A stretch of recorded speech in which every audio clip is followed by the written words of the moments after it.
Bismillahirrahmanirrahim. Assalamualaikum warahmatullahi wabarakatuh. Alhamdulillah, setelah rapat Dewan Pimpinan Majelis Ulama Indonesia secara maraton tadi malam, maka pagi ini saya ingin membacakan hasil keputusan rapat yang disebut dengan Bayan Majelis Ulama Indonesia tentang penangkapan dugaan tersangka teroris. Bismillahirrahmanirrahim. Mencermati terjadinya kesimpang siuran informasi terkait peristiwa penangkapan terduga tersangka teroris oleh Densus 88 Anti Teror Mabes Polri atas nama Dr. Zain An-Najah, maka Dewan Pimpinan Majelis Ulama Indonesia menyampaikan hal-hal sebagai berikut. Pertama, yang bersangkutan adalah anggota Komisi Fatwa Majelis Ulama Indonesia yang merupakan perangkat organisasi di MUI yang berfungsi membantu Dewan Pimpinan Majelis Ulama Indonesia.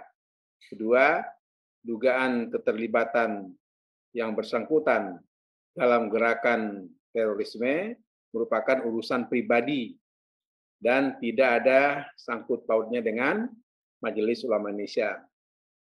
Yang ketiga, MUI menyerahkan sepenuhnya proses hukum kepada aparat penegak hukum dan meminta agar aparat bekerja secara profesional dengan mengedepankan asas praduga tak bersalah dan memenuhi hak-hak yang bersangkutan untuk mendapatkan perlakuan hukum yang baik dan adil. Keempat, MUI berkomitmen dalam mendukung penegakan hukum terhadap ancaman tindak kekerasan terorisme sesuai dengan Fatwa MUI nomor 3 tahun 2004 tentang terorisme.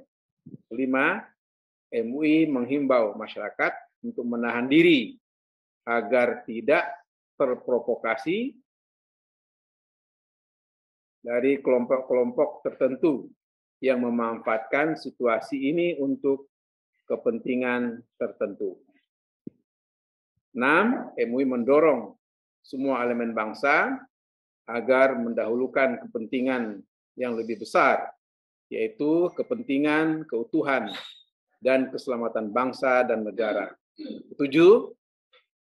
Menonaktifkan yang bersangkutan sebagai pengurus di MUI sampai kejelasan berupa keputusan yang berkekuatan hukum tetap. Jakarta, 17 Rabiul Awal 1443 Hijriah, 17 November 2021, ditandatangani secara resmi Dewan Pimpinan Majelis Ulama Indonesia, Ketua Umum Al-Mukarram Kiai Haji Miftahul Ahyar, Sekretaris Jenderal Haji Amir Syah Tambunan. Terima kasih.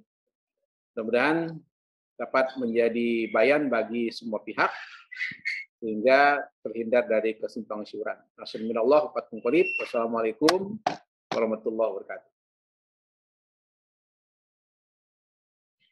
Ya, betul, Saudara Dr. Zain An-Najah ini adalah anggota Komisi Fatwa, bagian dari Majelis Ulama yang mendukung terhadap pekerjaan atau bahan-bahan dari Komisi Fatwa yang nanti akan diambil keputusan oleh Komisi Fatwa dan juga menjadi keputusan Majelis Ulama Indonesia.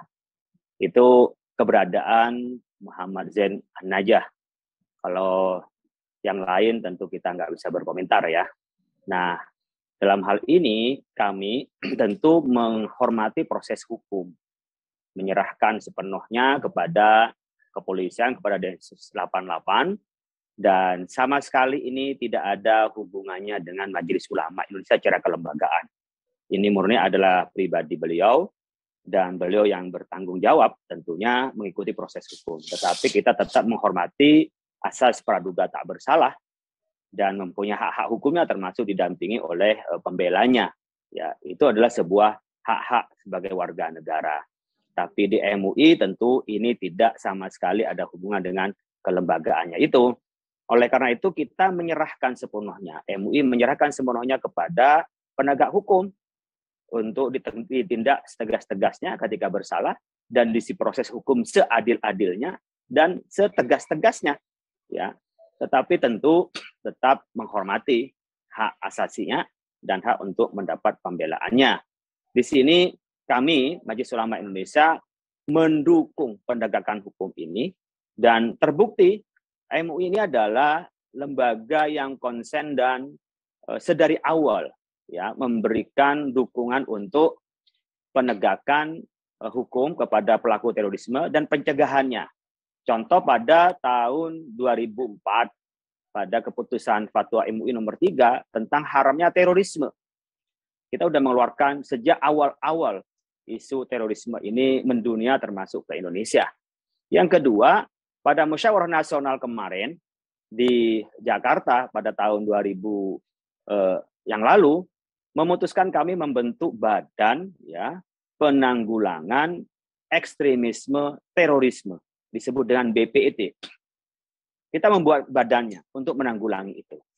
Jadi MUI secara kelembagaan jelas adalah lembaga yang mendukung adanya penegakan hukum dan pencegahan terhadap terorisme dan ekstremisme itu. Oleh karena itu, kami berharap kondisi ini pertama kita semua saling menahan diri, serahkan kepada penegak hukum, kita kawal proses hukumnya seadil-adilnya, dan tentunya kita akan menghormati pada hasil hukum itu. Kemudian kita pun juga jangan sampai mengambil air yang keruh di sini, ya, untuk bermain-main dalam kondisi ini. Umat jangan terpancing, umat jangan terpengaruh karena kita sudah punya instrumen hukum, apalagi kita sudah punya lembaga hukum untuk dan lembaganya, undang-undangnya lembaganya di dalam penanggulangan dan pemberantasan terorisme. Dalam rangka ini, biar proses hukum lebih baik dan lebih nyaman, MUI telah rapat dan memutuskan untuk menonaktifkan, ya, Saudara Dr. M. Zain An-Najah dari keanggotaan Komisi Fatwa MUI ya untuk ya mengikuti proses hukum sampai nanti diputusnya pengadilan itu. Ini sikap Majelis Ulama Indonesia secara resmi dan kami berharap ini adalah bagian dari kita bersama-sama pertama tentu mendukung sepenuhnya untuk pemberantasan terorisme dan pencegahannya. Demikian juga kita tetap ya menghormati proses hukum, mengedepankan praduga tak bersalah, sehingga saya punya keyakinan Densus itu tidak main-main, dia sudah punya data, tetapi kita juga menghormati pada proses hukum sampai nanti ditetapkannya oleh pengadilan. Saya menghimbau kepada masyarakat agar mewaspadai dari ekstremisme terorisme ini, bahwa siapapun yang ada indikasi melakukan ekstremisme dan terorisme hendaknya berkoordinasi dengan aparat. Begitu juga anak-anak kita, berikanlah pelajaran-pelajaran yang mendidik pada Islam wasati, rahmatil alamin. Kemudian juga carikan guru-guru yang memang secara pemikiran dan juga secara track record-nya juga jelas bergurunya dan juga belajarnya, itu Islam wasati. Dan kami berharap tentunya proses hukum kita tunggu dan jangan menghakimi sebelum hakim menetapkan keputusannya. Makasih. Ya. Assalamualaikum warahmatullahi wabarakatuh.